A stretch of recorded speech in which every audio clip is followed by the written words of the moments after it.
So last class, right, we looked at, so we're going to concern ourselves, at least for the next month or so, we are going to concern ourselves with trying to solve um, Boolean functions. So what we'll do is, typically how it works in this class is, you'll be given a question, right? And this can be something like, say you want to design a control system for a tank, or suppose you want to design an industrial automation system, right? So typically this class always starts with a question which is presenting a case to you. And what you have to do is, from that question, you have to convert that question to a Boolean problem, right?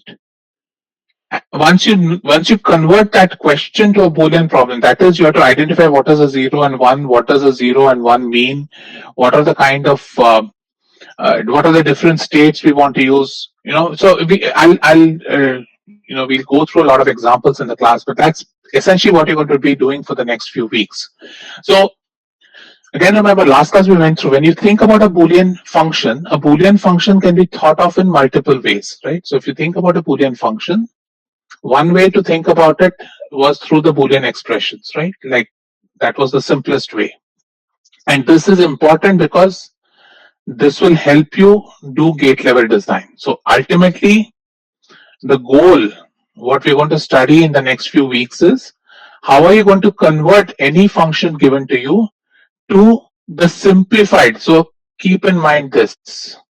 This is going to be our goal for the next few weeks, is to get to simplified expressions. That is, it should have the least amount of terms, least amount of literals, and that way it will get the least amount of gates. So your goal is going to be to reduce the number of gates in your design, right?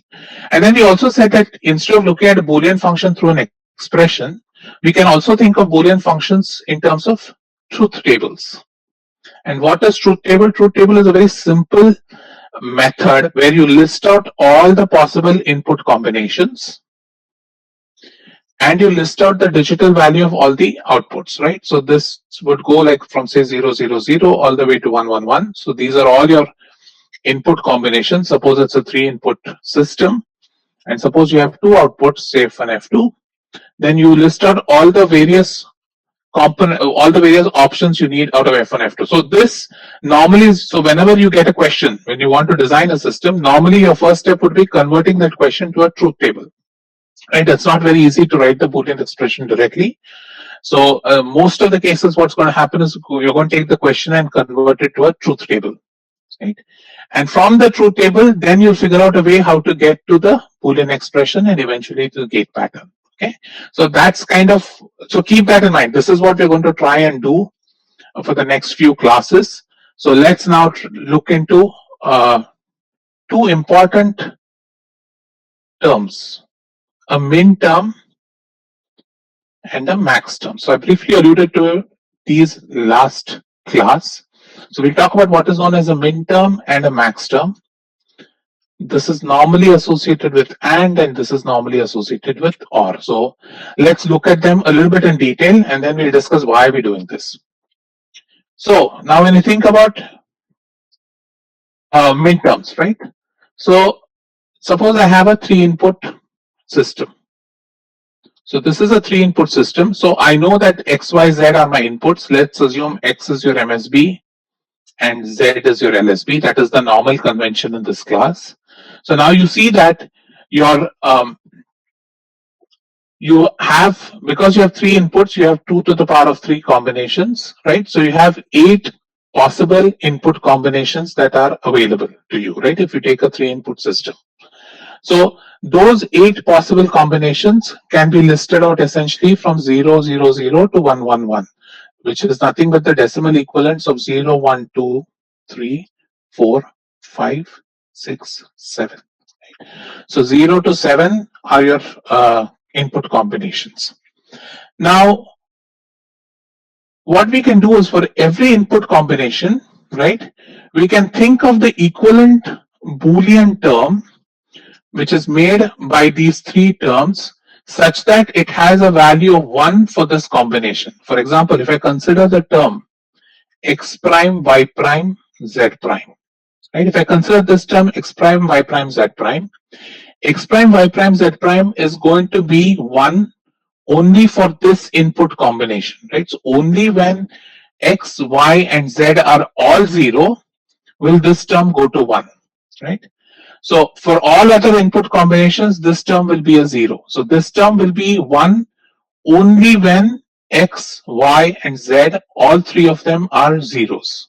So similarly, if you think about the next term, 0, 0, 1. So the equivalent term to get a 1 in this case would be x prime, y prime, and z. So now if I look at this term, x prime, y prime, z, x prime, y prime, z will be 1 only for this input combination. All other input combinations, it's going to be a 0, right? Similarly, we can fill out all the 8 terms that you have, right? So this term 0, 1, 0 will be x prime, y prime, z prime. 0, 1, 1 will be x prime, y, z. 1, 0, 0 will be x, y prime, z prime. 1, 0, 1 will be x, y prime, z. 1, 1, 1 will be x, y, z prime. And finally, x, y, z, right?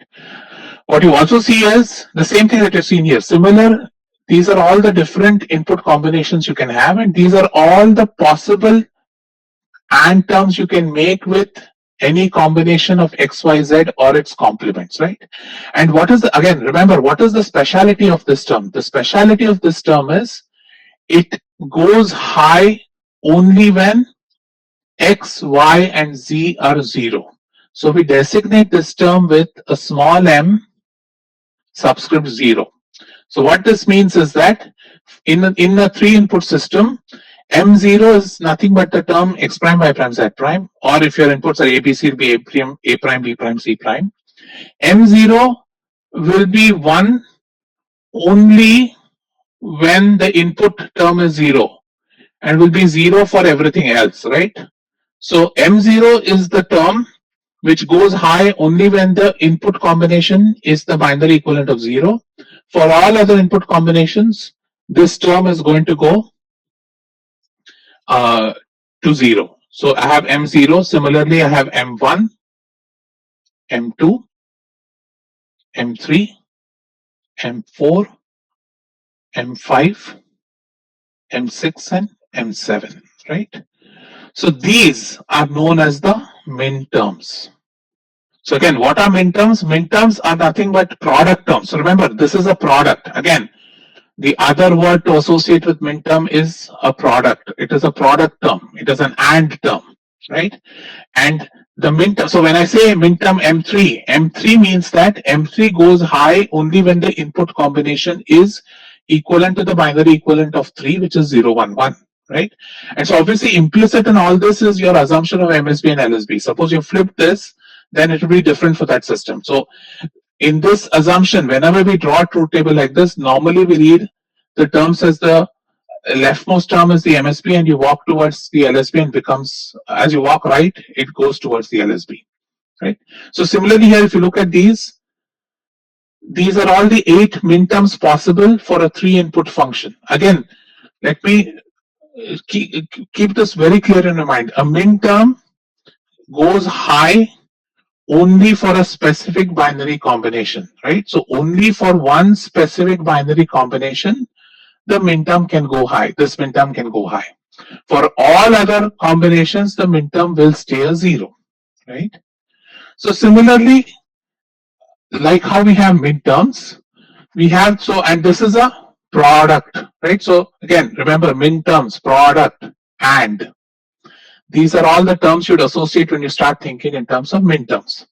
So the flip version, and again, remember minterm, let me write it somewhere, goes to 1, right? Goes to 1 for this combination and 0 for everything else. So now we look at the other term, which is the max term.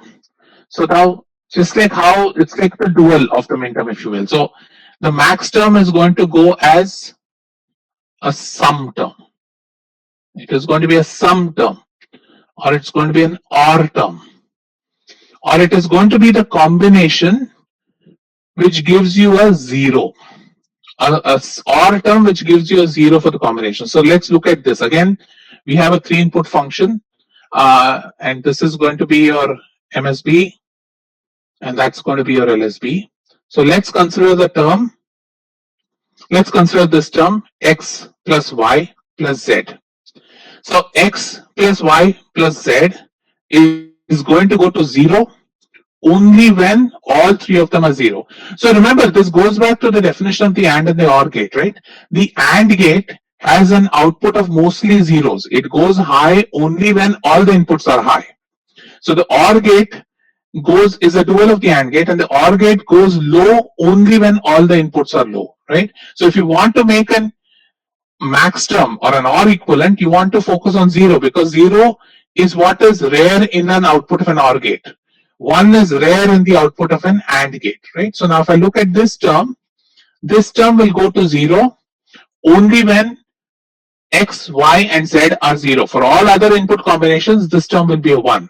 So I can think of this input combination as this term x plus y plus z denoted by a capital M and 0. Right? So this is a max term. So the max term goes to 0 for a given combination, and it is 1 otherwise. Right? So that's the definition of a max term. So if I want to write the max terms for the next line, it's going to be x plus y plus z prime. And so we can continue with this. It's going to be x plus y prime plus z, x plus y prime plus z prime, x prime plus y plus z, x prime plus y plus z prime, x prime plus y prime plus z, and x prime plus y prime plus z prime.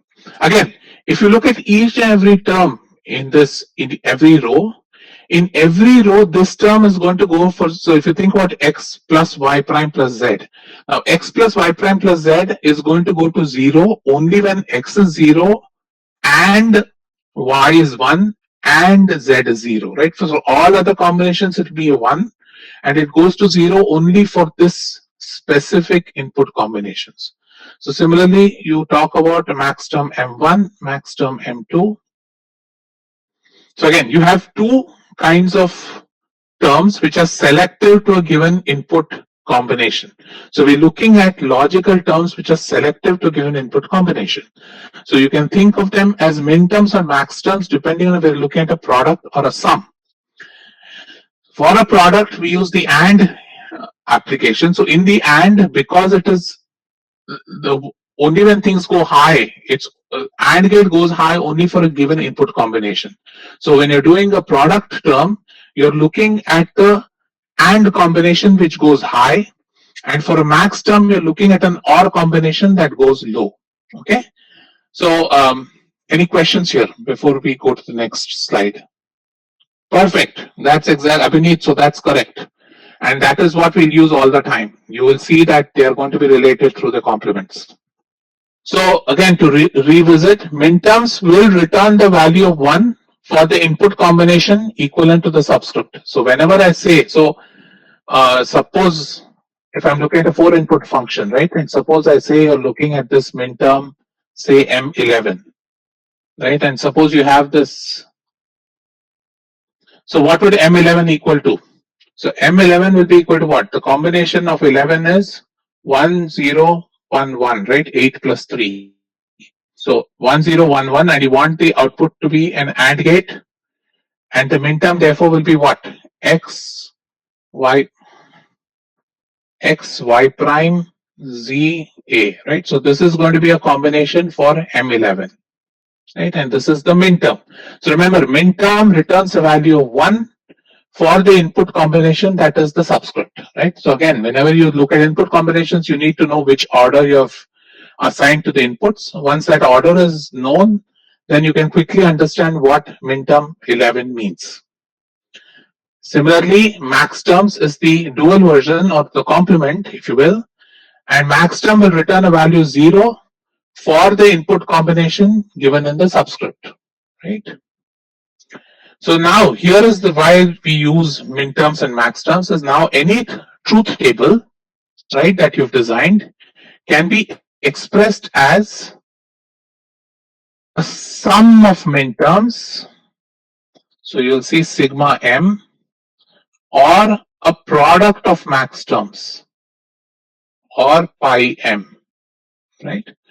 So we'll see that any truth table can be expressed as a sum of the min terms or a product of the max terms. Again, remember, the whole reason we're trying to do this eventually is trying to simplify these expressions. So any truth table can be thought of as a sum of min terms or max terms.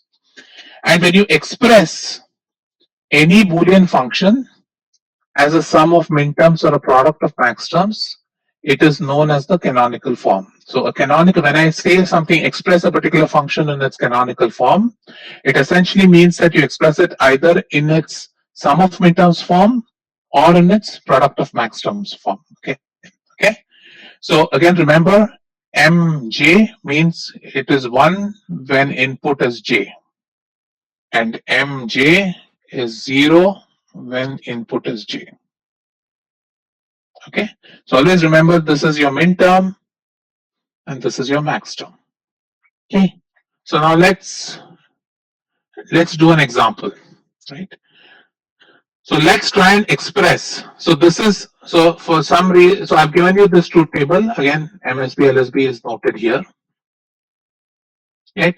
So I'll stop doing this, going forward. When I give you a truth table like this, you should assume that this is your MSB, that's your LSB, and this applies to all your exams also. Don't flip it around, and then your answer won't be wrong, but it is generally, when you start expressing in terms of min terms and max terms, then it's important to do this. Eventually, a logic expression will not be wrong.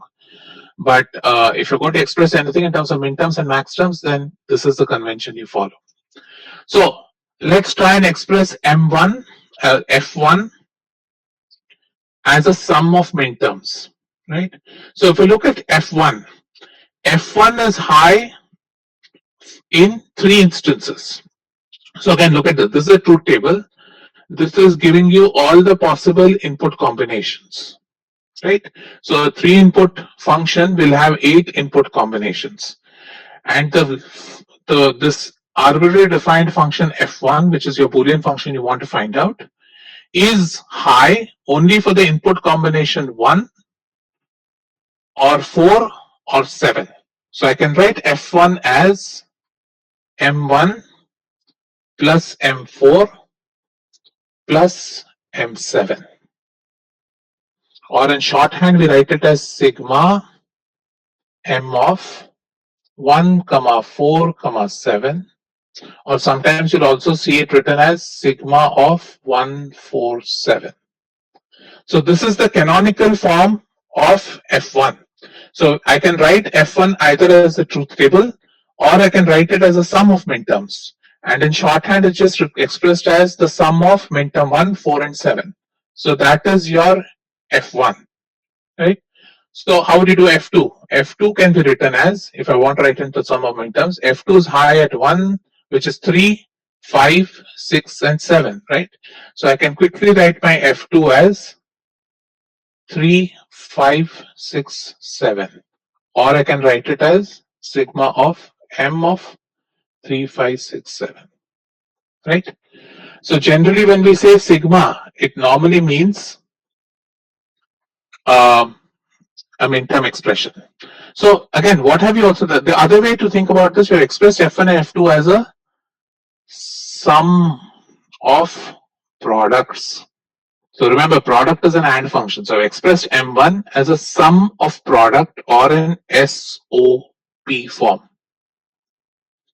right? So this, if I can say that F1 I've expressed in a canonical SOP form of the function, right? If I write F1 as sigma 147, sigma 147 is the canonical SOP form of that function, and SOP means sum of product. Now, why is SOP form important? Because we'll see it will be easily implemented as an AND OR function. We'll first form all the products using the AND gates, and then we'll send them to the next stage of OR gates, which are going to form the sum of the function, right? And the other option which you can do is a product of sums, which is the POS form, right? And so for product of sums, you'll have to use the max terms. So how do I write F1 in terms of its max term? So again, F1 goes high, F1 goes low for 0, 2, 3, 5 and 6, right? So I can write this as M0, M2, M3, M5, M6. So I hope all of you understand why the max terms come in the product, right? Because eventually what I'm saying that F1 has to go to 0 when any of these max terms are 0, right? So F1 will go to 0 if either the input combination is 0, 2, 3, 5 or 6, right? So when I'm looking at trying to write the expression for F1 is written as a product of these max terms. So F1 has to go to 0 when either of these max terms go to 0. So the simplest way to write this would be this, or you'd write it as pi. Pi is your short form for multiplication. Capital M of 0, 2, 3, 5, 6. Or sometimes you just write it as pi of 0, 2, 3, 5, 6. Right? So, and in this, I've expressed it as a canonical pos form of the function. So any function can be written as a canonical SOP or a canonical pos. When you're doing a SOP form, you collect all the ones and you add the ones. In a pos form, you collect all the zeros and multiply the zeros, right? So again, the difference in the two is basically whether you're looking at the zeros or ones. So quickly do what F2 will be in terms of pos form. So write F2 in the pos form. So F2 in the pos form will be, so one thing you can do is go into the truth table and do this, or you can look directly at the SOP form. At the SOP form, you have 3, 5, 6, and 7, right? So we know it's a 3-input function. So 0, 1, 2, 3, 4, 5, 6, 7. So 4 terms have already gone in the min-term expression. So the pos form should have the remaining 4 terms. So what are the remaining 4 terms? Pi of 0, of 1, of 2, 3 is here, 4 needs to come here, 5, 6, 7. So I can write of F2 as pi of 0, 1, 2, 4 or as sigma of 3, 5, 6, 7. Right? So you see that you think of it as the product of all the zeros or as the sum of all the ones. And they are going to be mutually exclusive. So whenever you write in canonical forms, you can't have the same index in both sides. The index has, because the output has to be either a 1 or a 0. So it has to find a place either in the pos form or in the SOP form, right? So any index needs to sit either in the pos form or in the SOP form. It can't sit in both. If it's sitting in both, you made a mistake in your conversion, right? So always remember that these should be exclusive of each other. Okay. Any questions here? These are very simple concepts, but they become useful when we start using these to minimize functions. So I'll take a few questions if there are any. Okay, if there are no more questions, then we'll go ahead. So why don't you take 2 minutes and try and do this, and then I'll solve it for you. I've given you a function a plus b prime c, sum as minterms and product maxterms. So again, to keep all of us on the same boat, when I've given you something like this, generally you assume it's a 3-input function.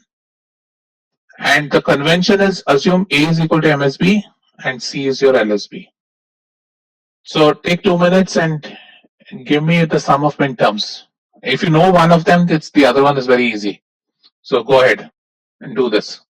Start with the truth table, right? And then from the truth table, you can quickly call out the minterms and maxterms.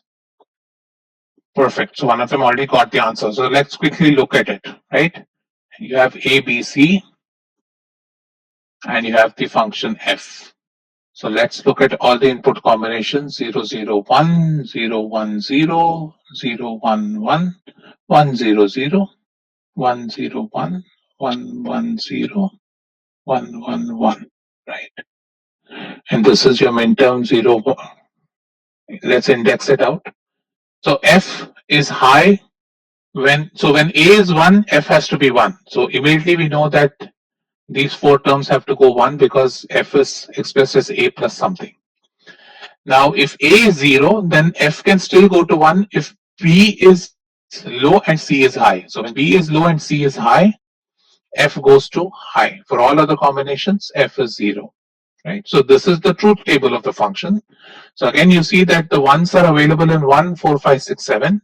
So if I want to write this as a canonical form, in the canonical form, f is going to be written as sigma m of 1, 4, 5, 6, 7, right? So this is the canonical form of the function. And if I'm going to write it in the pos form, the pos form will be written as pi m of the remaining, right? So 1, 4, 5, 6, 7, 5 of them are already included. So this should be 3 terms, 0, 2, and 3, right? So the other way to do this, and which this is the simplest method to do it, but you can also think about expanding it. So remember, when you have to write it, if I were to write the logical function of m, right, of this in this terms, right? So what do I have to? I have to write this as a. So it's 1, right? So it's a prime b prime c plus 4, which is a b prime c prime, plus 5, which is a b prime c, plus 6, which is a b c prime, plus 7, which is abc, right? So this is the this is the soft form of the function, right? You can also write it in Minterms, but the Minterms have just expanded it to their logical equivalents. So this is what f is, and you see that if you collect terms, you'll get back to the simplified version, right? Now the problem here is you could have also done this by doing this, right? You can write, you want to get, you can write f as a times b plus b prime times c plus a prime plus a plus a prime times b prime c. So what I've done is there is a 1 here next to the a, and there is a 1 here prior to b prime, right? So I'm just substituting that 1 with b plus b prime and c plus c prime, and then you open up all the brackets and collect the terms, you'll get back to this, right? So this is the Boolean algebra technique of doing it, where you can keep just expanding. So whenever you want to take it to the canonical form, every term of your Boolean expression should have the same number of literals and should have the all the literals in it, right? So if it's a 4 input function, your canonical form should have all terms should have 4 input combinations in them, right? So that is the canonical form when you've blown it and expressed it in terms of its standard products or standard. So sometimes you'll hear words as standard product and standard sums. So standard product, standard sum essentially means Minterms and Maxterms, right? So so in this case, you see it's kind of lousy, right? I mean, I already have the simplified version. Why should I need to express it in terms of Minterms and Maxterms? But what we learn when we do Carnot maps is that we'll start here and we'll figure out how to get here from this. And obviously, you can do this very simply by what. So if I gave you this truth table and I said find the simplified expression, right? What you would have done, you would have expressed f in terms of this and started collecting terms and doing that. So we'll just teach you a graphical method of doing that, which will be much easier to do than collecting terms and doing Boolean. Okay. So the other thing you want to remember is conversion between the forms, right? Suppose I give you, so let's take an example from a textbook. Suppose I give you a function f, right? So if I'm giving you a function f, I can write that either in the soft form or the pos form, and as you see, you have to just simplify one or the other. So let me take one example from the textbook. Okay, so do this. What I want you to do is express f as a product of, so this is an example in the textbook, but you can try to do this. Express this as in its pos form. Right, so remember, pos form is you have to convert everything to product of sums. Right, so you have to take it to Maxterms and then convert it to product of sums. So one thing you can do is write it in terms of its soft form and then go to pos, or you can directly go to pos and do it, whatever you want. And so one thing which I think somebody in the class mentioned, always remember that the relationship between the minterm and maxterm, right? The minterm complement of the minterm is going to give you the maxterm, right? So That's why essentially we count the zeros and ones, right? So if you think about a function, the function can be thought of as the sum of the minterms or the product of the maxterms, and the minterms and maxterms are exclusive of each other, right? Now, what happens sometimes is, and yeah, anyway, so we'll talk about implementation later. So anybody got the answer for this one? Or I guess somebody has. 1367 is correct. So sigma of 1367. So what is it in the pos? The remaining, right? So this is going to give you a minterm expression. So I can write f as sigma of 1367, or I can write it as a product of 0 to 45. So I can think of it as either the minterm or maximum. Now, why is this important? Because we'll see later. And now suppose I want to implement this. Suppose you didn't know anything, right? And you want to implement this. So what you would do is, so let's look at this. Let's try and implement this. So one of you can draw a circuit. So say this is important because labs you're going to do this. So the only gates available to you are the 2 input and, or, and not gates. So implement this function using just 2 input gates. So again, hopefully it is simple for you to think. Again, think about it. You have X, you have to create first the products X, Y and X prime Z, and then OR them together, right? Again, it's 2 input only. So you can't create a term with 3 AND inputs in one gate. So what I'll do is I'll take X and Y, I'll AND them. I will take X, send it through a NOT gate, right? Then take Z. So remember, when you draw circuits, if you're going to share, and when you do logism, it will be very clear to you. Whenever you're, so this cross of 2 lines indicates that the circuit is shorted here.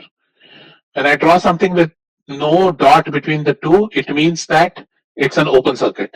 So you have to be very careful when you draw circuits in DD and clearly show if you intend to have a short or not. If this dot is not very clearly shown, then it's very hard to tell if this is an open or a closed circuit, right? So always when you intend to make a short, circle it and make it a very dark spot, show that it's shorted.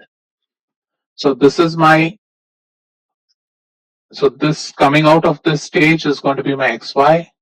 Coming out here is going to be my X prime Z. And to get it all together, finally, I'll push it into an OR gate, which is going to give my function. So if I want to implement this in the lab, this is how I will implement it, right? I will take XY, push it into an AND gate, create the complement of X, push it in with Z into another AND gate, and then send it into an OR gate. Okay, so the last topic I did cover, so you should be able to convert SOP to POS and POS to SOP. So with that, so do this, implement this as an AND OR function and as an OR AND. So try and implement both the circuits if you. So AND OR means create all the products first and then sum the products. In an OR AND implementation, you will create all the sums and then product the sum. So assume that you have no limitation on the number of inputs of the gate. Can you implement this function in both styles, as an AND OR style and as an OR AND style?